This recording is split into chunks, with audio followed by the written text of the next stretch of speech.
Hello, I'm Gordon Lang, editor of CameraLabs.com. I'd like to give you a brief video tour around the Panasonic Lumix DMC-FX500. Here it is, the FX500. This is the new flagship in the Panasonic Lumix compact range. It features 10 megapixel resolution, a 5x optically stabilized zoom lens with unusually wide angle capabilities. Zoom the FX500 out and it will actually go to an equivalent of 25mm, which is much wider than most compact cameras.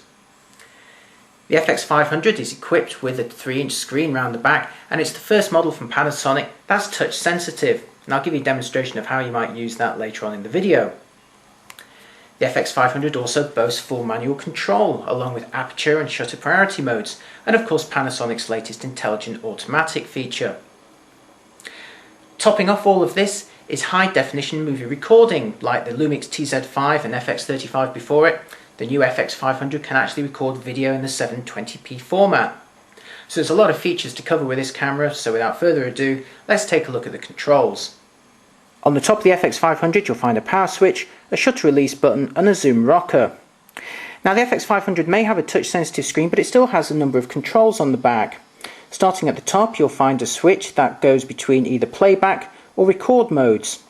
Below that a mode button, one for display, and then below this a tiny joystick that you can use to navigate the various menu options, and also the drop down Q menu that you get by pressing this button here.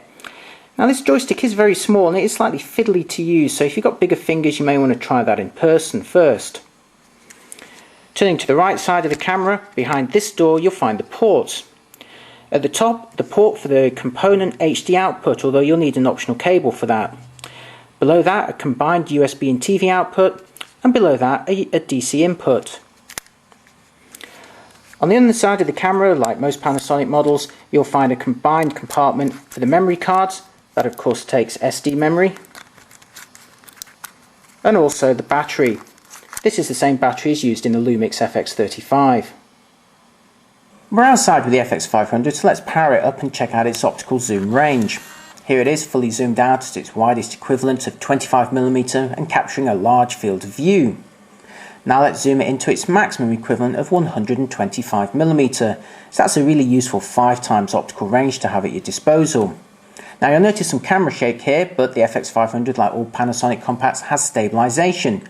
Going to the Q menu, I'm going to choose mode 1, which stabilizes constantly, and you can see there that the camera shake has been very greatly reduced. Now the FX500 has a touch screen. I'm just going to show you how you can use that to change the recording mode. First of all, you press the mode button, and now just press whichever option you want, like aperture priority for example. Now you'll see the aperture in the bottom of the screen there, and to adjust it, simply just drag this slider with your finger or thumb to the right or to the left to choose whichever F number you want. And on the right side of the screen there's the exposure compensation control. Again, drag it up and down as desired. You can also use the touch screen to tell the camera where you'd like it to focus. So you just tap an area, let's say here, and the camera will focus on it. Or maybe over here. Now going back to the mode page, you'll see the FX500 impressively offers full manual control. Here the aperture is now on the right side of the screen. Again, drag that up or down as required. And at the bottom of the screen you'll find the shutter speed, so drag that to the right or to the left for the desired option. This all works very well in practice, but if you fancy an easier life, just press the mode button and choose one of the FX500's scene presets. There's a page of scene presets, so if we tap this button to the left side of the screen, you'll see another page. Now we're going to choose the scenery mode, but the FX500's intelligent auto mode also does a great job at figuring out which setting would be best.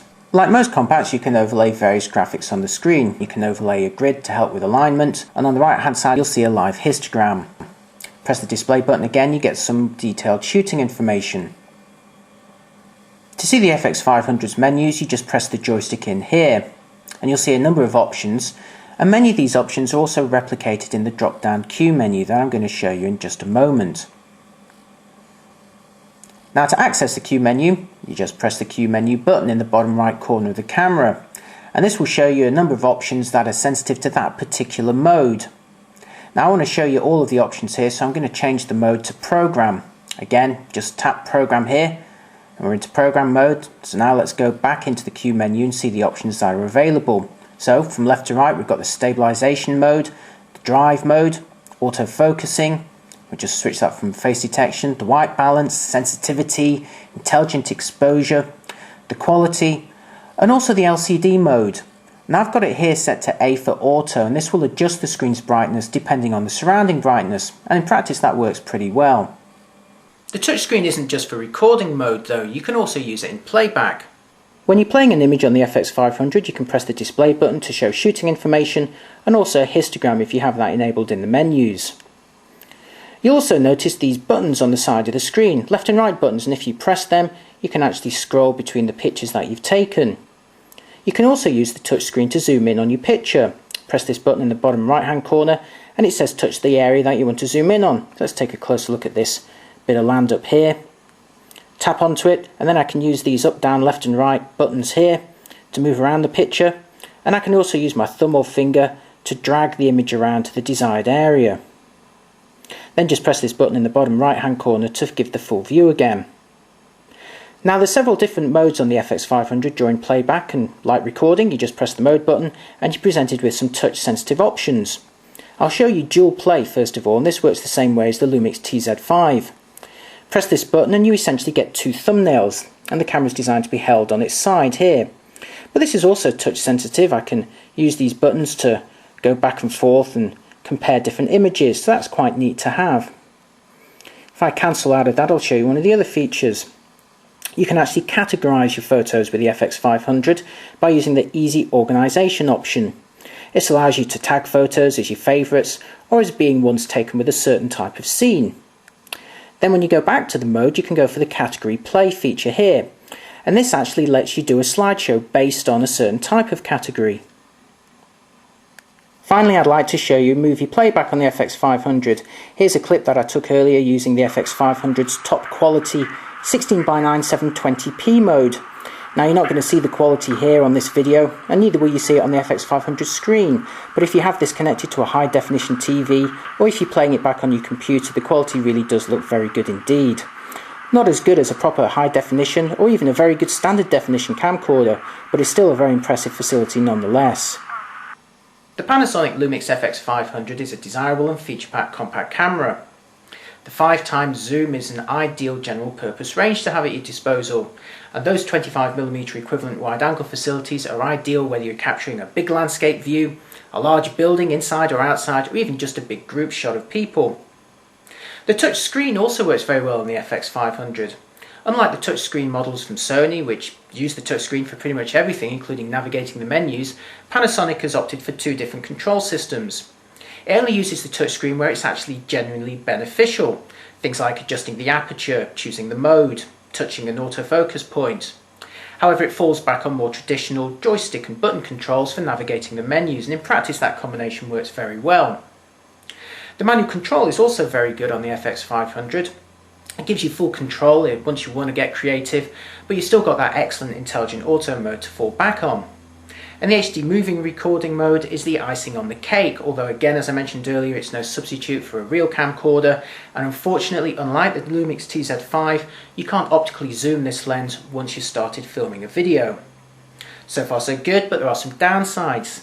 Now, since this is the flagship model in the Lumix range, and since it has full manual control, it's a little bit of a disappointment that Panasonic's not included a RAW recording mode on the FX500. That would have really elevated it into something special. There's also issues, like most Panasonic compacts, when you're looking at the image quality above 200 ISO. Noise and smearing from noise reduction can be an issue. However, probably the biggest issue facing the FX500 are two equally compelling compacts from Panasonic itself. The slim FX35 also has 25mm coverage and the HD movie recording, while the Super Zoom TZ5 has a 10x optical zoom range and again also has that HD movie facility. So which one of these three compacts should you go for? Well, to find out, head on over to our full review at cameralabs.com, where we've compared all three and also looked very closely at the image quality of the FX500. So to find out whether this is the compact for you, head on over to www.cameralabs.com. There you'll find our full review.